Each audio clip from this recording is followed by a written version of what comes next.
So location, prestige plus style equals defense colony. And yes, today we are in defense colony.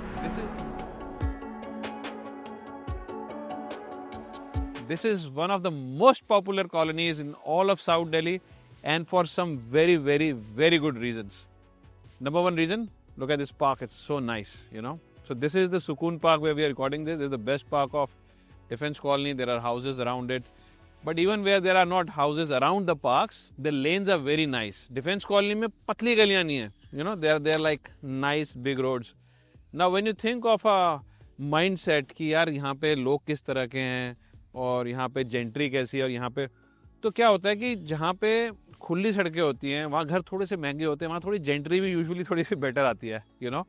And although it is not always just money, but it's about abundance. People who were seeking abundance, they came here. For example, plot sizes here are 325 mostly in B, C and D block. A block में छोटे हैं 217 गज के, वो भी अच्छा ब्लॉक है, पर B, C, D block, अभी हम C block में हैं, में 325 स्क्वायर यार्ड्स के प्लॉट्स हैं, पर ये GK की तरह से लंबे लंबे नहीं है. जैसे GK में if you were to buy a 300 square yard plot, it would be mostly 30 feet by 90 feet, you know. तो बहुत पतले पतले होते हैं, लंबे लंबे होते हैं.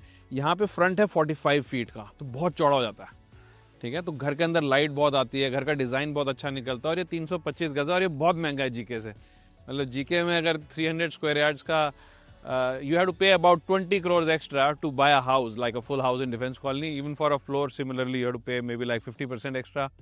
But more than that, the colony is beautiful. The gentry is very good. It was basically allotted to defense personnel, as you can think, defense colony, you know. So, लेकिन यहाँ पे अभी जैसे हम आपको इस वीडियो में दिखाएंगे, सारी यहाँ पे जो सड़कें हैं, जो एम्बियंस है, जिस तरह की बिल्डिंग्स बनी हुई हैं, this is very, very nice. Once you experience a house here, you know, you will feel that okay, there is a sense of sophistication. एक यहाँ पे मतलब 2-3 यहाँ पे चैलेंजेस कह सकते हो, ये हैं कि जैसे यहाँ बीचों बीच में से एक नाला जाता है, तो उसके ऊपर अब पार्क बन गया है. तो ठीक है, वो एरिया ठीक है, पर कई जगह पे खुला हुआ है, तो जहाँ पे खुल जाता है वहाँ थोड़ी बदबू वगैरह आती है. महंगा बहुत ज़्यादा है, ये भी एक प्रॉब्लम है कह सकते हो. और यहाँ ऑफिसेज बहुत हैं लॉयर्स के. Now the thing is this is close to the court and it is a very good address. It's a great label. So I mean I think I can say it openly, अगर आप एक defence colony के वकील हो, वहाँ पे आपका ऑफिस है, तो आपकी फीस ज़्यादा ठीक है यार, डिफेंस कॉलोनी का बंदा है, you know, that kind of thing. So a lot of lawyers have bought a lot of properties here. A lot of basements are occupied by lawyers. So basements के रेट यहाँ exorbitant है, मतलब 325 गज की basement 4, 4.5, 5 करोड़ की भी हो सकती है, which is crazy. Anyways, but that is not the point of this video. The point is to see the colony, enjoy the colony. But I'm just saying it's a very central area. Location wise, it is just very close to the courts, but also very close to all the embassy areas. So यहाँ tenants वगैरह अच्छे मिल जाते हैं. It is close to the UN office. It is close to everything else in South Delhi. It's in the middle of South Delhi. अगर आपका नोएडा ऑफिस है तो भी ठीक है, एयरपोर्ट जाना है तो भी ठीक है.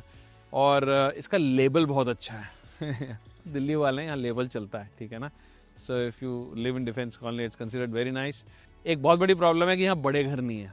तो यहाँ 325 यार्ड्स के हैं, कोई घर कॉर्नर का होता है 400 हो जाता है. So if you looking for a large 600, 800, 1000 square yard house, वो यहाँ नहीं है. Closest would be GK1, south X2, और you know you to go away from Defence Colony. यहाँ पे अगर आपको चाहिए तो mostly 325. Yes, one main road which is all E block is 900 yard plots, but they're all commercial types, so I don't know if you're looking for a residence, if that would make sense. So go take a look with us and see how you like the colony.